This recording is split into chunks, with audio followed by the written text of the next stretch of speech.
آپ کا کوئی بیٹا ہو آپ کے گھر میں رہتا ہو وہ وہاں پر آئے اور آپ کے ساتھ رہ رہا ہو، جس کے پاس نوکری نہیں ہے، وہ بندے کی یہ وسائل کس طرح آ گئے کہ وہ مونٹے کارلو جو کہ جوئے کی وجہ سے مشہور ہے اور ارسلان افتخار، اور خود میں نے لاہور کے اندر اس کی ایکٹیویٹیز واچ کی، چیف صاحب کے گھر میں سوتا ہو، ابھی وہی تک اٹھتا ہو۔ ثبوت اس کے سامنے بسر صاحب اس کے ثبوت ابھی تک سامنے نہیں آئے کہ یہ جو بھی انہوں نے بھی الزامات لگائے ہیں، صرف ابھی اس کی انویسٹیگیشن۔ اچھا میں سلمان اکرم راجہ صاحب سے یہ اللہ کرے یہ سب جھوٹ ہو، آسما اللہ کرے یہ سب جھوٹ ہو، یہ سب خواب ہو، ٹھیک ہے، لیکن آپ کہہ رہے ہیں کہ انکوائری ہونی چاہیے، تحقیقات ہونی چاہیے، اس کے اوپر تحقیقات ہونی چاہیے۔ راجہ صاحب یہ سوال ٹھیک، یہ سوال تو بالکل بجا ہے کہ جو بھی تحقیقات ہونی ہیں اس کے حوالے سے درکار وہ ہونی چاہیے، نیب کو بھی اس کو ریفر کرنا چاہیے۔ آپ کا کیا خیال ہے کہ اس کے اوپر کیا ہونا چاہیے؟ جلدی کیسے ہو سکتا ہے اور عدلیہ کیسے انوالو نہ ہو اس میں؟ جی راجہ صاحب آپ بتا دیں گے؟ جی مجھ سے کیا آپ نے سوال؟ دیکھیں اس میں جو بسرا صاحب نے بات کی یہ ایک سیاسی نوعیت کی گفتگو بھی تھی اس میں، لیکن بہرحال آپ کسی کو بات کرنے سے نہیں روک سکتے۔ ایک موقع ایسا آ گیا ہے کہ لوگ ایسی بات کر رہے ہیں، شاید 2 ہفتے پہلے ایسی بات کرنا ممکن نہ تھا کسی کے لیے ٹی وی چینل پر آ کر، تو یہی ایک تشویش کا لمحہ ہے۔ اسی لیے میں سمجھتا ہوں اس وقت ایک بہت جامع اور شفاف حکمت عملی کی ضرورت ہے عدلیہ کو۔ عدلیہ بہرحال اس معاملے میں اب ایک فریق بن چکی ہے، جتنا بھی ہم چاہیں کہ یہ 2 لوگوں کے درمیان رہے معاملہ، لیکن عدلیہ کے حوالے سے سوال کیے جا رہے ہیں جیسا کہ بسرا صاحب نے کیے یا چیف جسٹس صاحب کے حوالے سے کیے جا رہے ہیں۔ اب جو تجویز سامنے آ رہی ہے، جو حلقوں میں عدالتی یا وکالتی حلقوں میں بات ہو رہی ہے، ایک تو یہ ہے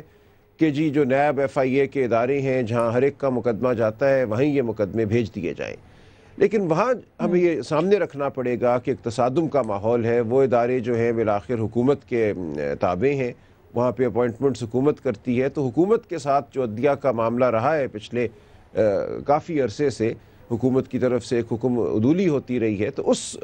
تناظر میں شاید یہ بات سود مند نہ ہو، ہم مزید تنازعات اور مزید جھگڑے کو شاید جنم دیں۔ ایسی صورت میں میں سمجھتا ہوں کہ ایک غیر جانبدار قسم کا کمیشن، جس میں ریٹائرڈ جج صاحبان بھی ہو سکتے ہیں، دیگر جو باعتبار قابل اعتبار لوگ ہیں ہمارے معاشرے کے، ان کو شامل کیا جا سکتا ہے کہ اس تمام معاملے کو دیکھیں۔ یہ معاملہ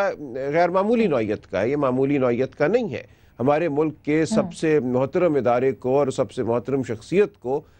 سوال کا ہدف بنایا جا رہا ہے، تو اس کو ہم نہیں کہہ سکتے کہ یہ نیشنل امپورٹنس کا معاملہ نہیں ہے، جیسا کہ ابھی کہا گیا، بالکل یہ نیشنل امپورٹنس کا معاملہ ہے، اور اس کے لیے ہمیں ایک بہت ہی ہائی پاورڈ اور با اعتبار اور شفاف طریقہ جو ہے ہٹ کے عام طریقے سے میں سمجھتا ہوں بنانا پڑے گا، وہ اپنانا چاہیے۔ جی میں آزاد صاحب، چونکہ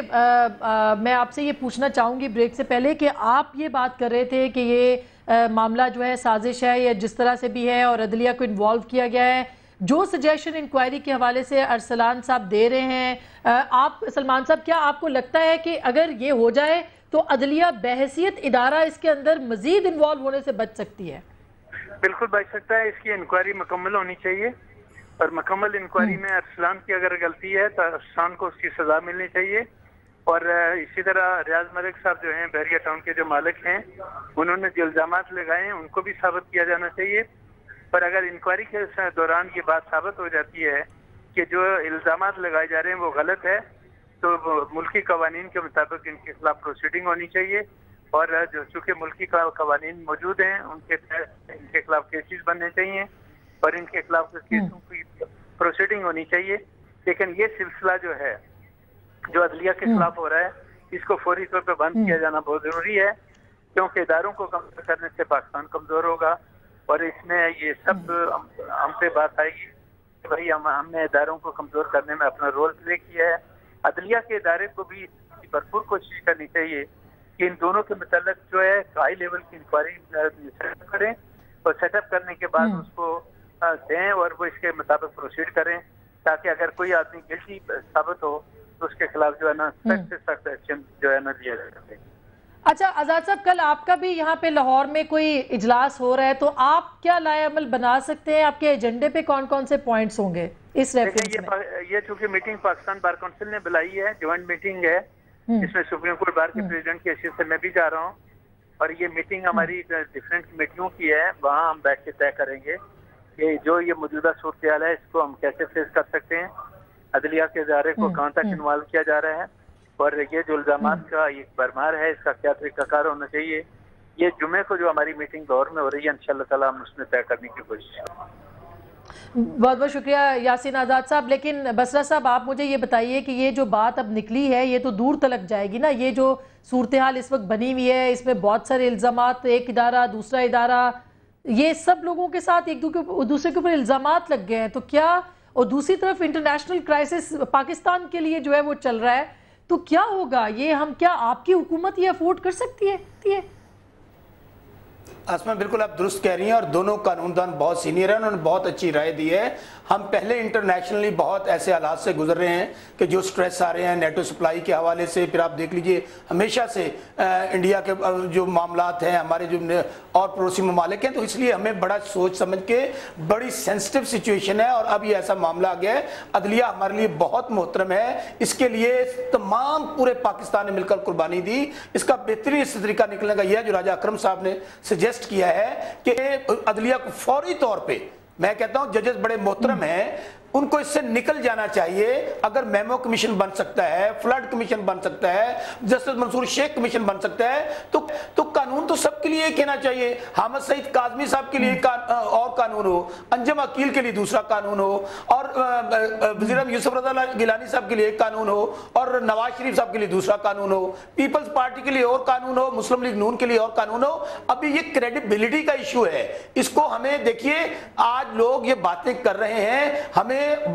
چیف جسٹس صاحب، میں بار بار یہی کہہ رہا ہوں، لیکن اب جو اس وقت حالات ہیں پاکستان کے اندر، چیف صاحب کو، موجودہ ججز کو اس کیس سے نکلنا چاہیے، اور اگر ملک ریاض صاحب کے الزامات غلط ہیں یا اس کے پیچھے کوئی انٹریگ ہوئی ہے تو آسما تمام چہروں کو سامنے لانا چاہیے، اور وہ کون کون سے کردار ہیں جنہوں نے یہ معاملہ کیا، اور اگر ارسان افتخار گلٹی ہوتا ہے تو میں کہتا ہوں اس کو اسی طرح سزا ملنی چاہیے جس طرح مونے سلائی 1.5 سال جیل میں پڑا رہا۔ یہ اب چیف جسٹس صاحب کی کریڈیبلٹی کا معاملہ ہے، موجودہ عدلیہ کریڈیبلٹی کا معاملہ ہے۔ اگر وہ بے گناہ ہے اور اگر ملک ریاض صاحب نے الزامات غلط لگائے ہیں تو ان کو فکس اپ ہونا چاہیے اور قانون کے مطابق سزا ملنی چاہیے۔ اچھا،